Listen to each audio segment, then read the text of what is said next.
I just embraced my role as a stepfather in two young girls' lives, and they belong to my partner.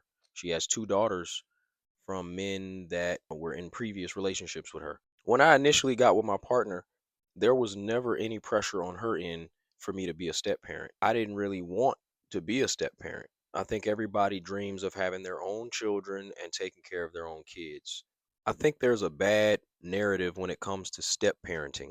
I'm in a role that I never thought I would be in, and I'm actually proud to be a stepfather. I just recently had a conversation with my two stepdaughters about them embracing me as their step parent. It's uncharted territory for me. I've never been in a situation like that, and I'm glad I had the guts to approach them in that way because they both embraced it. It's helping to heal a part of me that I want to speak about because people that have been following me know that I have a blood daughter.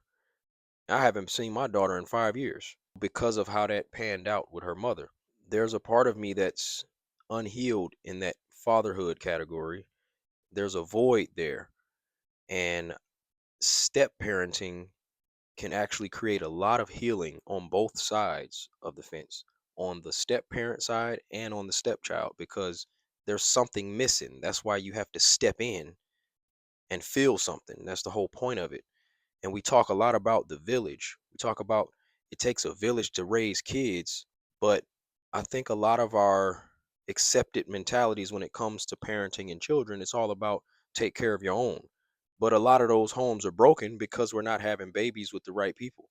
Those relationships end up causing division where two people have to separate from each other for whatever reason. It's usually some kind of selfish reason why people can't get on the same page for a child. And sometimes it's for the best, honestly. Just because you created a child, that don't mean you should be in their life. I'm gonna just be straight up honest.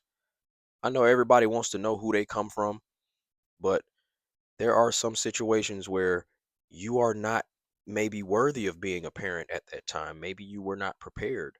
Maybe you didn't do enough due diligence on the person that you impregnated or the man that you decided to let into your womb and give you a child. So it's all kind of elements to how this family dynamic thing works. Me being in this step parent role is really teaching me that it's not cool to be closed off when it comes to kids.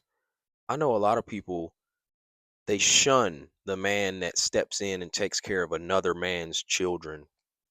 I think it's the most honorable thing you can do. A child is a child. When you're in the adult position, it is our job to be mentors, to be leaders, to be protectors, to guide the youth, whoever and wherever. I don't agree with all this bashing of women for them giving up their womb to men and now being single parents and telling them that they're not worthy of being loved again. That's bullshit. We have to stop doing that to our women. Men and women both have to figure it out as we go. We can't expect our women to be nuns, to be perfect Virgin Marys walking around protecting their womb until they find the perfect man. How the fuck are they going to know it's the perfect man? They're experiencing relationships just like men.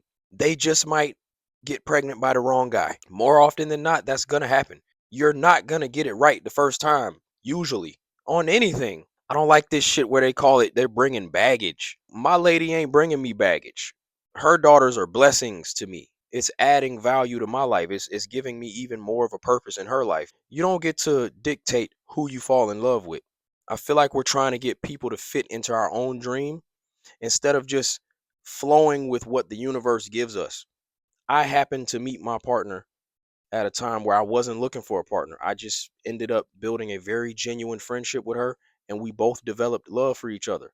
Nowhere in that process was I being picky about how she looks, about what kind of life she lives, about the amount of kids that she has. The bottom line is she loved me. She showed me that she cared for me, and I showed her I cared for her. And it only made sense for us to be together and figure it out. It's not about having the perfect package. This is where you miss out on your blessings and you miss out on something that can actually teach you and help you grow. You can end up being picky for your whole life and never getting anything of value. It felt good to see her daughters light up at the idea of me being their stepdad. The more help you have, the better. A lot of parents need help. Even if you have a two-parent household, that's not enough. You need as many positive influences as possible that can help pour into these kids. They need a lot of attention and guidance. So if I can help provide that to these two girls, why not? And they're in their teenage years. I'm not coming into their life at a time where they're super young, but I can still have an influence on them. I can still teach them. I can still give them an energy that they haven't had in their life. Life isn't always about getting the ideal situation in your own mind. Everything's going to take shape in the way it's supposed to. You just have to be ready and willing to show love in those moments that are given to you. Step parenting is not a bad thing. Stepping in and taking care of a woman's child or children that are not yours does not make you a weak man. That doesn't make you a simp. It doesn't make you an idiot. I saw a video a while ago where this comedian was saying he thinks men who take care of other women's kids that are not his is a mental health issue or something like that. Like, we really are making it seem like that's not a necessary role to play. There are a lot of kids that don't have their blood parents in their life. We have adoptive parents, we got step parents, we have grandparents, blood parents pass away. So I mean, it's all kind of variables that would lead to other people stepping in and helping with these kids. If we really about community and we're about the village raising these kids, we have to kill this narrative about shaming people for being step parents and stop shaming women for having multiple children by multiple men. You niggas is knocking up multiple women. Chill with the double standard. And you also have to learn the story of the single mom. You can't, like, we got to stop putting labels on people just because they have similar situations. Everybody's situation is different. You don't know how those kids came about. There are men who deliberately want to impregnate women just to say that they did it, and then they don't really stick around for the child. We got to stop the war between blood parents and step parents. A lot of blood parents feel like they have to be at war with the step parent because they don't want some other adult having influence over their children. There's too much jealous energy, there's too much competition. The more help, the better. These bonds that men and women are creating are rooted in jealousy and possessiveness. And then that same spirit gets attached to the kids. This possessive energy can create a divide between the man and woman. So now one of the parents has to possess the child. You're not going to stay single forever just because you had babies with this one person over here. So, of course, your baby mother and baby father, they're going to have other partners.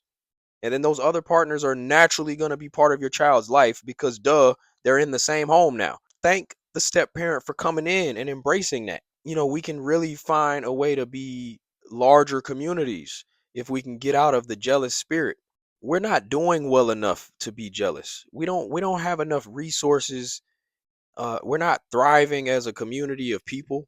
We're all in this capitalist world together, struggling to get through day to day, week to week, month to month, year to year. And we spend so much of our time fighting and bickering over bullshit, and the kids end up being the ones having to suffer. Step parenting has introduced something into my life that I think is going to be one of the most important experiences I've ever had. This is a gift. I wouldn't want this any other way. I don't have this preference where I feel like I should have ended up with a woman who didn't have kids. You could have kids with one person. It ain't no guarantee that your family is going to stay together. Family is what you create. And sometimes it's not about the actual act of sex and impregnating somebody. Family can be created through people that are not blood related, people who just embrace the responsibility of connecting and looking out for the kids. It's always a bigger picture that we need to be protecting. And step parenting, it makes you face that part of yourself that wants to be selfish. But if you're good hearted, you get rid of that spirit and you just look out for the kids, because any stand up man that loves a woman is going to do for those kids. Now, you don't overextend, you only do what you can do. The kids add value to the home and the life. They add more experience, they add more opportunities to learn, to explore. It's not just about you and the person you fucking. I'm grateful to be a stepdad. There's nothing wrong with me mentally. And I think there needs to be more men who embrace the role if life has that in the cards for you. I'm not saying you go look for it, but if you happen to find love, you don't get to pick and choose what that looks like. And it is more than okay to be a father figure to kids who don't have their fathers in their lives for whatever reason. You're filling a very important void, and this world needs you.